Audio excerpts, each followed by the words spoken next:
முதல் முறை தாம்பத்தியம் நடக்கும்போது கடுமையான வலி இருக்கும், கடுமையாக உதிரப்போக்கு இருக்குங்கிற ஒரு மைண்ட் செட் நிச்சயமாகவே இருக்கு. இதில் இன்னொரு பக்கம் நீங்கள் பார்த்தீங்கன்னா, ஒரு ஆண் முதல் முறையாக ஒரு பெண்ணை அணுகும்போது அவங்களும் எப்படி நடந்துக்கணும் அப்படிங்கிற ஒரு கல்ச்சர் வந்து இன்னும் பெரிய அளவில் இருக்கு. ஏன்னா this is the first experience for men. இதை விட முக்கியம், இன்னைக்கு பெண்கள் குடும்பத்தோட பிரெட் வின்னராக இருக்கிறதுனால கணவனை செக்ஸுக்கு வேண்டான்னு சொல்லி ஒதுக்கி வைக்கக்கூடிய அளவுக்கு இருக்கக்கூடிய பெண்களை பார்க்கணும். கோயம்புத்தூர்லேருந்து ஒரு ஃபேமிலி வராங்க, 2 வருஷம் குழந்தை இல்லை. என்ன காரணம் அப்படின்னு பார்த்தா medical reasons everything is all right. இப்போ வந்து என்ன காரணம்னு தெரியல. அப்போ நான் பேரண்ட்ஸை வெளியில் அனுப்பிட்டு அந்த பசங்க 2 பேர்கிட்டையும் பேசினேன், சரியாக ரீசன் சொல்லுங்கள். பொண்ணை அனுப்பிட்டு பையன்கிட்ட பேசும்போது சொல்கிறோம், சார் ஒரு முறை கூட நாங்கள் 2 பேரும் சரி. ஏன் அப்படின்னு கேட்கும்போது, ஏதாவது நான் முயற்சி பண்ணேன்னா பெயின்ஃபுல்லாக இருக்குன்னு அவங்க விட்ரா பண்ணிடுறாங்க. நார்மல் டெலிவரிக்கு பிறகு பெண்களுடைய பிறப்புறுப்பு தொய்வடைந்து போகும்போது, ஆண்களுக்கு அந்த பிறப்புறுப்பு அவங்க தாம்பத்தியம் நடைபெறும் போது அதில் தேவையான அளவு உணர்ச்சிகளற்ற ஒரு சூழல் வரும்போது இதுவே இவங்க 2 பேருக்கு நடுவில் ஒரு பெரிய பாதிப்பை உருவாக்கும். திடீர்னு ஃபோர்ஸ்ஃபுல்லாக ஒரு ரிலேஷன்ஷிப் நடக்குது அப்படிங்கும்போது அதில் ஏற்படுகின்ற வலி ரொம்ப மோசமானதாக தான். அதே போல் ஒரு ப்ராப்பர் ஃபோர்ப்ளே இல்லாமல் ஒரு கணவன் மனைவி சேர முயற்சி பண்ணுறாங்கன்னா அதிலேயும் இந்த பிரச்சனை வருவதற்கு வாய்ப்பு. Fourth important thing, pre menopause, post menopause always connected with depression. மனசில் மகிழ்ச்சி இருந்தால் தானே கணவன் மனைவி ஒன்றாக சேரும். மனசில் மகிழ்ச்சியும் இல்லைன்னா நிறைய ஆண்களை நான் பார்க்குறேன், பெண்ணுக்கு கருப்பை அறுவை சிகிச்சை செய்ய பரிந்துரை செய்யும் போது கன்சல்டேஷன் வந்துட்டு போகும்போது அவங்க கிட்ட கேட்பாங்க, சார் இந்த ஆப்ரேஷன் பண்ண பிறகு நாங்கள் 2 பேரும் ஒன்றா செய்யலாம். ஸோ அந்த அளவுக்கு சமூகத்தில் இன்னும் வந்து ஒரு ஆப்ரேஷனை பற்றியோ ஒரு ஹெல்த்தை பற்றியோ பெரிய விழிப்புணர்வு இல்லாமல். விமனுக்கு வந்து ஒரு பொதுவாகவே ஒரு பயம் இருக்குல்ல சார், இன்டர்கோர்ஸ் அப்படின்னாலே வந்துட்டு பெயின்ஃபுல்லாக இருக்கும் அப்படின்னு சொல்லிட்டு நிறைய பேருக்கு ஒரு மிஸ் அண்டர்ஸ்டாண்டிங் இருக்கு.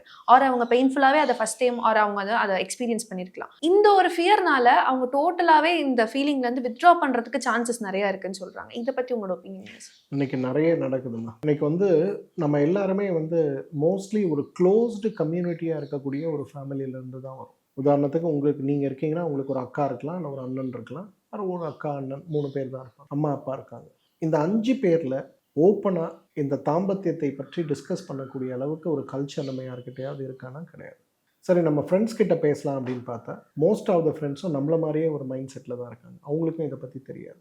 படிச்சிருக்கலாம், இல்லை அதை பற்றி கேள்விப்பட்டிருக்கலாம், ஆனால் அதை விட முக்கியமாக எக்ஸ்பீரியன்ஸ் பண்ணவங்க யார்கிட்டையாவது ஓப்பனாக இதை பற்றி டிஸ்கஸ் பண்ணக்கூடிய கல்ச்சர் இருக்கானா? கிடையாது. அப்போ ஜென்ரல் மித் என்ன? இன்டர்கோர்ஸ்னால் முதல் முறை தாம்பத்தியம் நடக்கும்போது கடுமையான வலி இருக்கும், கடுமையாக உதிரப்போக்கு இருக்குங்கிற ஒரு மைண்ட் செட் நிச்சயமாகவே இருக்குது. இதில் இன்னொரு பக்கம் நீங்கள் பார்த்தீங்கன்னா, ஒரு ஆண் முதல் முறையாக ஒரு பெண்ணை அணுகும்போது அவங்களும் எப்படி நடந்துக்கணும் அப்படிங்கிற ஒரு கல்ச்சர் வந்து இன்னும் பெரிய அளவில் கிடையாது. ஏன்னா this is the first experience for men.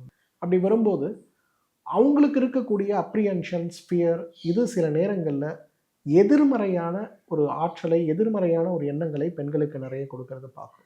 இதை விட முக்கியம், இன்னைக்கு பெண்கள் குடும்பத்தோட பிரெட் வின்னராக இருக்கிறதுனால கணவனை செக்ஸுக்கு வேண்டான்னு சொல்லி ஒதுக்கி வைக்கக்கூடிய அளவுக்கு இருக்கக்கூடிய பெண்களை பார்க்கணும். கோயம்புத்தூர்லேருந்து ஒரு ஃபேமிலி வராங்க, 2 வருஷம் குழந்தை இல்லை. என்ன காரணம் அப்படின்னு பார்த்தா medical reasons everything is all right. இப்போ வந்து என்ன காரணம்னு தெரியல. அப்போ நான் பேரண்ட்ஸை வெளியில் அனுப்பிட்டு அந்த பசங்க 2 பேர்கிட்டையும் பேசினேன், சரியாக ரீசன் சொல்லலை. பொண்ணை அனுப்பிட்டு பையன்கிட்ட பேசும்போது சொல்கிறோம், சார் ஒரு முறை கூட நாங்கள் 2 பேரும் சேரல. ஏன் அப்படின்னு கேட்கும்போது, ஏதாவது நான் முயற்சி பண்ணேன்னா பெயின்ஃபுல்லாக இருக்குன்னு அவங்க விட்ரா பண்ணிடுறாங்க. அவங்க 2 காலையும் இறுக்கி சேர்த்து வச்சு கொஞ்சம் கூட கோஆப்ரேட் பண்ணுறதில்ல. அதுக்கு மேலே பேச ஆரம்பித்தா அழுக ஆரம்பிக்கிறாங்க, கத்த ஆரம்பிக்கிறாங்க. ஸோ நான் இதை ஃபேமிலிக்குள்ளே கொண்டு போக முடியாது. இது என்ன பியூட்டினா, அந்த பொண்ணு ஒரு IIM கிராஜுவேட்டு, இந்த பையன் வந்து ஒரு US ரிட்டன், ஸ்டான்ஃபோர்ட் யூனிவர்சிட்டி. அப்போ இந்த ப்ராப்ளம் படித்தவங்க படிக்காதவங்க இல்லை, எல்லா சர்க்கிள்லையும் இருக்கிறத நம்ம பார்க்கணும். அப்புறம் அந்த பெண்ணுக்கு என்னன்னு பார்க்கும்போது அந்த பெண்ணுக்கு இதில் இருக்கக்கூடிய பிரச்சனைகளை புரிய வச்ச பிறகு she understood, now they are happy. So நான் ஐ வுட் சே லைக் இந்த மாதிரி எக்ஸ்பீரியன்சஸ், இல்லை யாராவது ஒரு ஃப்ரெண்டுக்கு அந்த மாதிரி ஆச்சு, வலி வந்தது, ஹாஸ்பிட்டல் போகணும், பிரச்சனை வந்ததுன்னு சொல்லும்போது நிறைய பயத்தை பெண்களுக்கு மனதில் விதைக்கிறது. அந்த பயத்துக்கான ஆன்சர்ஸ் நமக்கு கிடைக்கிறது இல்லை. இது ஒரு பெரிய ஃபேக்டர்ஸாக இருக்கிறத பார்க்குறோம். இதில் இன்னொரு வகையான பிரச்சனையை நான் பார்க்குறேன்.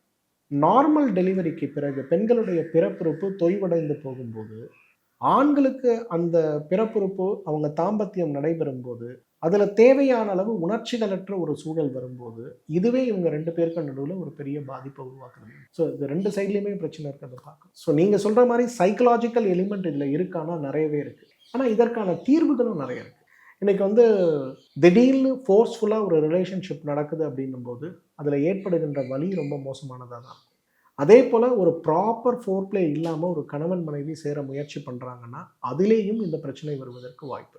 ஒரு மாதவிலக்கு முடித்த 2ஆம் நாள் 3ஆம் நாள் வரும்போது சம்டைம்ஸ் உங்களோட டே வந்து ரொம்ப பிஸி டே, நீங்கள் ஒரு கோவில் போகிறீங்க, ஒரு ட்ராவல் போகிறீங்க, போயிட்டு வரீங்க, அந்த இடத்துலையும் ட்ரைனஸ் இந்த மாதிரி வலியை க்ரியேட் பண்ணுறதுக்கு பாசிபிலிட்டி இருக்குது. உங்களுக்கு ஹைப்போதைராய்டு இருக்கலாம், ஹைப்பர் தைராய்டு இருக்கலாம், அல்லது உங்களுக்கு வந்து ஈஸ்ட்ரஜன் குறைவாக இருக்கலாம். அதுவும் இந்த வலிகளை உண்டாக்க வாய்ப்பு இருக்குது. பட் இது எல்லாமே ஒரு டாக்டர்கிட்ட போய் இந்த ப்ராப்ளம் இருக்குங்கிறத டிஸ்கஸ் பண்ணாலே இட்ஸ் ஆல் சால்வபிள் ப்ராப்ளம்ஸ். தீர்க்க முடியாதுன்னு ஒன்றும் கிடையாது. ஆனால் என்னன்னா ஒவ்வொரு கணவன் மனைவியும் இந்த பிரச்சனை இருக்குது, போய் டாக்டரை பார்க்கலாம் முடிவு செஞ்சு வந்தால் மகிழ்ச்சிங்கிறது ரொம்ப சுலபமான விஷயம். ஸோ இந்த இடத்துல கம்யூனிகேஷன் அப்படின்றது வந்து ரொம்பவே முக்கியமான விஷயமா நீங்கள் சொல்லியிருக்கீங்க. அடுத்த கொஷின் வந்து எஸ்பெஷலி இந்த விமன் வந்து அவங்களோட ப்ரீ மெனோபாஸ் ஒரு மெனோபாஸ் டைமில் என்ன மாதிரியான செக்ஷுவல் வெல்னஸ் ப்ராப்ளம்ஸ் வந்து அவங்க கோத்ரூ பண்ணுவாங்க? சரி, 4 ப்ராப்ளம் ப்ரைமரியாக பார்க்குறோமா. ஒன்று, அவங்க ஹாட் ஃப்ளஷஸ்ன்னு சொல்லக்கூடிய அதீத வேர்வையால் அவதிப்படுவாங்க. ஹேர் கண்டிஷனில் நீங்கள் படுத்துட்டு இருந்தால் கூட ஒரு 50 டிகிரி வெயிலில் போகும்போது நமக்கு எப்படி வேர்வை வருமோ குப்பென்று மொத்த உடலும் நனைகின்ற மாதிரி வேர்வை வரும். இது வந்து எப்பயாவது ஒரு முறை வரும்போது ப்ராப்ளம் இல்லை. ஒரு நாளைக்கு 3-4 டைம்ஸ் இந்த அட்டாக்ஸ்குள்ளே அவங்க போகும்போது நிச்சயமாக அந்த மாதிரி நேரங்களில் அவங்க செக்ஸ் வச்சுக்க முடியுமானா முடியாது. அப்போ அதை மீறி ஏதாவது ஒரு விஷயம் நடக்க ஃபோர்ஸ் பண்ணப்படுது அப்படின்னும் போது அது ரிலேஷன்ஷிப்பை மட்டும் இல்லை, அவங்க மனதையும் பெரிய அளவில் பாதிக்கிறத பார்க்கலாம். But it's a common criteria. இதுக்கு முறையாக ஒரு மருத்துவரை பார்த்து ட்ரீட்மெண்ட் எடுத்தாலே போதும். வித்தின் நோ டைம் இது சால்வ் ஆகிடும். செகண்ட் ப்ராப்ளம் நான் ஏற்கனவே சொன்ன மாதிரி வெஜைனல் ட்ரைனஸ். இந்த வெஜைனல் ட்ரைனஸ் தான் இன்றைக்கி ரொம்ப பெரிய ப்ராப்ளம். இன்றைக்கி நான் பார்க்குறேன் 40லேருந்து 50 வயதுக்குள்ளப்பட்ட பெண்களுக்கு நிறைய இடங்களில் இது டிவோர்ஸ்லேயே கொண்டு போய் முடியறத பார்க்குறேன். பிகாஸ் இந்த ப்ராப்ளத்தை ஒரு மெடிக்கல் ப்ராப்ளமாகவே யாரும் பார்க்குறது இல்லை. இது ஒரு மெடிக்கல் ப்ராப்ளம். இதை ப்ராப்பராக நம்ம அட்ரஸ் பண்ணோன்னா இது சரியாக போகிறத பார்க்க முடியும். 3வது, நீங்கள் ஒரு 30 வயதில் கல்யாணம் பண்ணுறீங்க, இல்லை ஒரு 28 வயதில் கல்யாணம் பண்ணுறீங்கன்னா நீங்கள் மெனோபாஸ் அடைகிற டைமில் உங்கள் பசங்க ஹையர் செகண்டரியோ காலேஜோ படிச்சுட்டு, அப்போ you are taking excessive social pressure. பையன் +2 படிச்சுட்டு இருப்பான், பொண்ணு 10th படிச்சுட்டு இருப்பா, நீங்கள் வேலைக்கு போயிட்டு வரணும். சாரோட ஜாப் எப்படி இருக்குன்னு நம்ம சொல்ல முடியாது. எல்லாமே அப்போ வந்து பெரும்பாலும் பார்த்தீங்கன்னா நம்ம 45 வயசுக்குள்ளே போகும்போது நம்ம அம்மா அப்பாலாம் ரொம்ப ஏஜ்டாக இருப்பாங்க. அவங்களோட இல்னஸ், இப்போ எல்லாம் லோன் போட்டு வீடு வாங்குகிறோம், கார் வாங்குகிறோம், அதோட பர்டன் இதெல்லாம் சேர்ந்து வரும்போது இந்த 45 வயசு 50 வயசுங்கிறது it's a hell period for any women. அப்போ அந்த இடத்துல இந்த செக்ஸுங்கிறதே லீஸ்ட் பாதர்டு திங்காக தான் நம்ம பார்க்கணும். அப்போ அதை மீறி ஏதாவது நடக்கணும்னு முயற்சி பண்ணும்போது it becomes a painful process. Fourth important thing, pre menopause post menopause always connected with depression. மனசில் மகிழ்ச்சி இருந்தால் தானே கணவன் மனைவி ஒன்றாக சேர முடியும். மனசில் மகிழ்ச்சியே இல்லைன்னா. ஸோ இந்த 4 ப்ராப்ளம் தான் இந்த pre or post or menopausal women encounter பண்ணக்கூடிய பெரிய ட்ரபிளாக நான் பார்க்குறேன்.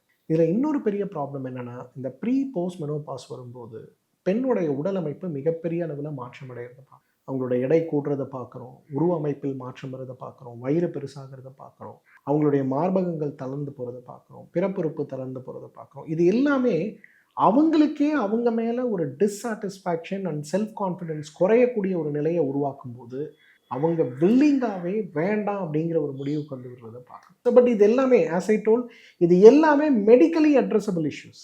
இதில் எதுவுமே அட்ரஸ் பண்ண முடியாத இஷ்யூ கிடையாது. எல்லாத்துக்குமே சொல்யூஷன்ஸ் இருக்கு. அப்சல்யூட்லி. ஏன்னா ஒரு நிறைய ஆண்களை நான் பார்க்குறேன், பெண்ணுக்கு கருப்பை அறுவை சிகிச்சை செய்ய பரிந்துரை செய்யும் போது கன்சல்டேஷன் வந்துட்டு போகும்போது அவங்க கிட்ட கேட்பாங்க, சார் இந்த ஆப்ரேஷன் பண்ண பிறகு நாங்கள் 2 பேரும் ஒன்றா சேரலாமா? ஸோ அந்த அளவுக்கு சமூகத்தில் இன்னும் வந்து ஒரு ஆப்ரேஷனை பற்றியோ ஒரு ஹெல்த்தை பற்றியோ பெரிய விழிப்புணர்வு இல்லாமல் தான். இத்தனைக்கும் அந்த கேள்வி கேட்குறவங்க எல்லாருமே மெத்த படித்தவர்கள் தான். யாருமே வந்து காமன் லேமேன் கிராமத்துலேருந்து வரவங்கலாம் கிடையாது. ஸோ இன்றைக்கு தாம்பத்தியத்தை 2 உடல் மனது ஆத்மா இணைகின்ற நிகழ்வாக பார்க்காம ஒரு மெக்கானிக்கல், ஒரு பாடி, ஒரு ஃபோர்ஸ்ட் ஈவெண்ட்டாக பார்க்கறதுனால தான் இன்றைக்கு பெண்கள் பெரும்பாலும் அந்த செக்ஸுங்கிற வார்த்தைக்கும் செக்ஷுவல் வெல்னஸ்ங்கிற வார்த்தைக்கும் பெரும்பாலும் நேரமோ கவனமோ செலுத்தாமல் இருக்காங்க.